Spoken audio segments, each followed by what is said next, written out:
और देखो कैसे फिर रही हैं जलसे के बाहर, ऐसा लग रहा जलसा नहीं इनकी शादी हो रही हो। और जलसे में जितने नौजवान लड़के आए हैं वो इनको देखने आए हैं कि देखें किससे करें शादी। कितनी मिसालें दे चुके हैं कलियाचक के इलाके में, जलसों में भी ऐसा लग रहा है। कितनी मिसालें मैंने दी, हालांकि नहीं देनी चाहिए भौंडी मिसाल, लेकिन करें क्या, देना पड़ता है। ऐसा लग रहा है जैसे एक कुतिया के पीछे 10-10 कुत्ते लगे हों। अल्लाह की कसम ये हाल है बाप। अभी हम जब आए बाइक पे बैठ के, ऐसे जहाँ लड़की होंगी वहाँ जाहिर है शहद होगा और मधुमक्खी ना हो, हैं? लेकिन ये सब सुन और ये सब बातें बताओ तो हंसते हैं आप लोग। ये नहीं सोचते कि घूमने वाली हमारी बहनें हैं। कोई अपनी बहनों पे हंस रहा है।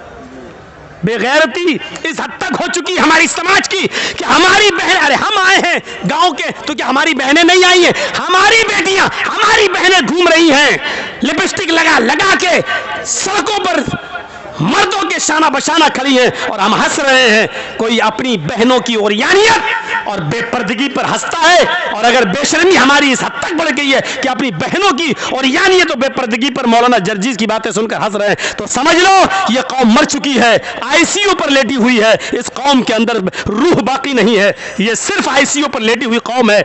डॉक्टर कभी भी इस कौम को मरा हुआ घोषित कर सकता है कि मर चुकी है कौम। ये कौम मुर्दा हो चुकी है। जलसों में, जलसों के नाम पर जमा की हुई भीड़ में लड़कियों और औरतों के लिए बाजार बंद नहीं कराए जा सकते हैं, और जलसों में भी लड़कियां और औरतें शॉपिंग करती हुई नजर आए तो रूह निकल चुकी है इस कौम के अंदर से। मौलाना जर्जीस मुर्दों से बातें कर रहा है, कब्रिस्तान में पड़ी हुई लाशों से बातें कर रहा है, किसी जिंदा जावेद कौम से मुखातब नहीं है, किसी बारूह कौम से मुखातब नहीं है, एक ऐसे नौजवान तबके से मुखातब है जिसके अंदर से रूह निकल चुकी है, ईमान की रूह निकल चुकी है, दयानतदारी की रूह निकल चुकी है, हया और शर्म की रूह निकल चुकी है। एक बेशरम समाज, एक बेशरम कौम से हम मुखातब होकर गुफ्तगू कर रहे हैं, एक मरी हुई लाश और मरी हुई कौम से हम आज खिताब कर रहे हैं। यह एहसास लेकर यहां से उठिए। आज मैंने मौलाना अबुल कलाम आजाद वाले जुमले दोहराए हैं। एक मरी हुई कौम से मुखातब है, मरी हुई कौम से। किसकी बहनें हैं बाहर घूम रही हैं, सरों पर दुपट्टे तक नहीं है, और जलसों में आ रही हो तो लिपस्टिक का क्या मामला बताइए किसको दिखा रही हो? चिपके हुए कपड़े और चिपकी हुई लेगी, पैरों से चिपके हुए कपड़े किसके लिए? हमारी बहनें हैं और हमारी बेटियां हैं, हमारी बीवियां हैं। ऐसे ही कहा था अल्लाह के रसूल ने, दयूस, बार बार दोहराऊं, दयूस किसको कहते हैं? कितनी बार बताया जाए? जिसकी बहन, जिसकी बीवी, जिसकी मां, जिसकी बेटी बेपर्दा घूमती है वो भड़ुआ है। नहीं बोलूंगा दयूस, क्या कर लेंगे आप, मैं भड़ुआ बोलूंगा। जिसकी बहन बेपर्दा घूम रही है वो भाई भड़ुआ है, जिसकी बेटी बेपर्दा घूम रही है वो बाप भड़ुआ है, जिसकी बीवी बेपर्दा घूम रही है वो शौहर भड़ुआ है, जिसकी बहन बेपर्दा घूम रही है वो भाई भड़ुआ है। दयूस, अब योगी जी हमसे उत्तर प्रदेश में पूछे कि दयूस किसको कहते हैं तो बताना पड़ेगा ना, भड़ुआ। वो क्या जाने दयूस क्या होता है? कल मोदी जी पूछ ले, मौलाना साहब आपने एक तकरीर में कहा था कि वो दयूस है, दयूस किसको कहते हैं? तो बताना पड़ेगा ना दयूस किसको कहते हैं, भड़ुआ। इतना बुरा। और भड़ुआ किसको कहते हैं मालूम है? वो भी बताऊंगा, सुनना पड़ेगा, तुम्हें नहीं तुम्हारे बाप को भी सुनना पड़ेगा। 2 घंटे 1.5 घंटा यही तो मेरा पावर है। इसके बाद हमारी चलेगी कहाँ? इसके बाद तो हम कहीं बोल ही नहीं पाएंगे, जहां बोलेंगे वहीं पिटेंगे। यहां ये अथॉरिटी पावर मुझे अल्लाह के नबी ने दिया है, इस्लाम ने दिया, शरीयत ने दिया है। भड़ुआ कहते हैं उसे जिसने अपनी माँ बहन बेटी को चकले पे बिठा दिया हो और उनसे जिना करवा रहा हो और उनकी कमाई खा रहा हो, इसको कहते हैं भड़ुआ। अपनी माँ बहन बेटी बीवी से गलत काम करा के उनकी कमाई को खाने वाला। इतना बुरा जुमला अल्लाह के रसूल ने कहा, जिसकी बहन बेटी बीवी माँ बेपर्दा घूमती है वो ये है। कोई फर्क नहीं पड़ेगा। मैंने टेबलेट नहीं दी, ऑपरेशन कर दिया, लेकिन कोई फर्क नहीं पड़ेगा। हम जो करते आए वही करेंगे। मन करायतल कुर्सी बाद सलातिल मक्तूबा लम यमनहु मिन दुखूलिल जन्नती इल्लल मौत। उस आदमी को जन्नत में जाने से सिवाय मौत की और कोई चीज नहीं रोक रही है। ये मेरी माँ बहनें आई हैं, ये भी सुन लें, ये तुम्हारे लिए अलग से एक डिग्री जन्नत में जाने की।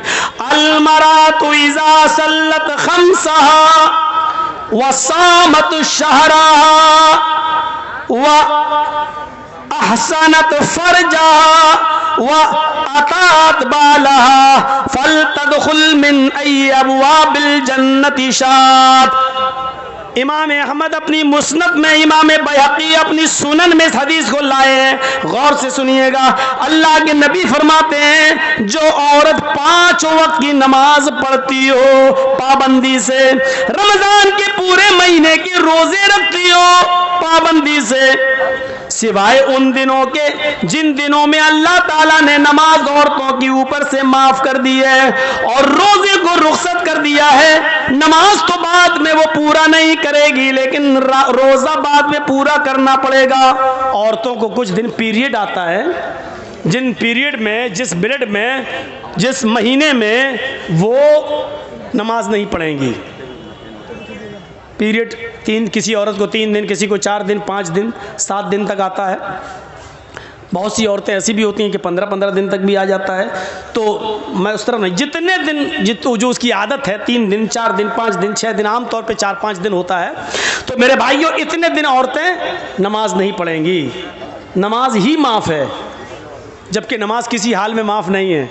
लेकिन औरतों के ऊपर से उतने दिन की नमाज माफ़ है। ये बाद में जब वो पाक हो जाएंगी, नहा लेंगी, धो लेंगी, तो ये छूटी हुई नमाजें वो नहीं दोहराएंगी, उनको दोबारा नहीं पढ़ना है, जो छूट गई माफ़। और रोज़े के महीने में अगर उनको पीरियड शुरू हो जाए, जैसे मान लीजिए आपके यहाँ 5:30 पर, एक मिसाल दे रहा हूँ, मत कहिएगा कि मौलाना साहब 5:30 ने हमारे यहाँ तो 6 पे हो रहा है, मिसाल मत दीजिएगा, एक मिसाल दे रहा हूँ। 5:30 बजे अगर आपके यहाँ रोज़ा इफ्तार होता है, 5:30 पे टाइम है और किसी औरत को 5:25 पर महीना शुरू हो गया, पीरियड शुरू हो गया, तो ये रोज़ा पूरा का पूरा उसका जोड़ा नहीं जाएगा, रोज़ा ख़त्म।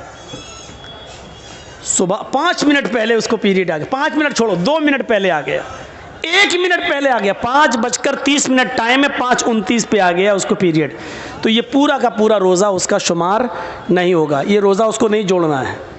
इसको बाद में पूरा करेगी और इसके बाद जितने छूट जाएंगे उसको, लेकिन सुबह से शाम तक जो भूखी प्यासी रही, इसका सवाब अल्लाह उसको देगा। ऐसा नहीं कि उसको महरूम कर देगा, सवाब मिलेगा उसको, लेकिन रोज़ा नहीं जोड़ा जाएगा, रोज़ा बाद में पूरा करेगी और जितने रोज़े छूटेंगे इसके अलावा वो भी।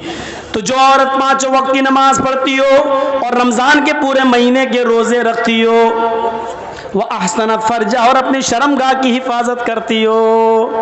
शर्मगाह की मैंने बता दिया, शर्मगाह की हिफाजत के 2 माना। एक तो यह है कि कोई औरत अपने शौहर के अलावा किसी और की तरफ नज़र न डाले, किसी औरत किसी दूसरे की शर्मगाह को हासिल न करे। और शर्मगाह का एक दूसरा माना हिफाजत का, मोटे कपड़े, गाढ़े कपड़े, ढीले ढाले कपड़े वो अपने जिस्म पर पहने, जिससे उसके जिस्म का नशेब व फराज और उतार चढ़ाव दिखाई न दे। वो अतात बालहा, और अपने शौहर की इताअत करती हो। शौहर की इताअत में बहुत सी चीज़ें शामिल हैं। शौहर की इताअत में एक बात याद रखिएगा, आप किसी औरत से निकाह करके अपने घर लाए, आप अपने कपड़े बीवी को दे दीजिए और बीवी आपके कपड़े धुल देगी, आपके लिए खाना वाना पका देगी, आपके सर में तेल डाल देगी। ये जिम्मेदारी है औरत की। हज़रत आयशा अल्लाह के नबी सल्लल्लाहु अलैहि वसल्लम के सर में तेल उस वक्त भी डालती थी जब अल्लाह के रसूल एतिकाफ में बैठते थे और अपना सर हुजरे में कर लेते थे। तो हज़रत आयशा अल्लाह के रसूल के सर में रोज़े की हालत में भी तेल डाल देती थी, कंघी कर देती थी, वुज़ू के लिए पानी भर के दे देती थी, गुस्ल के लिए पानी गुस्ल खाने में या कहीं जहाँ नहाते थे वहाँ रख दिया करती थी।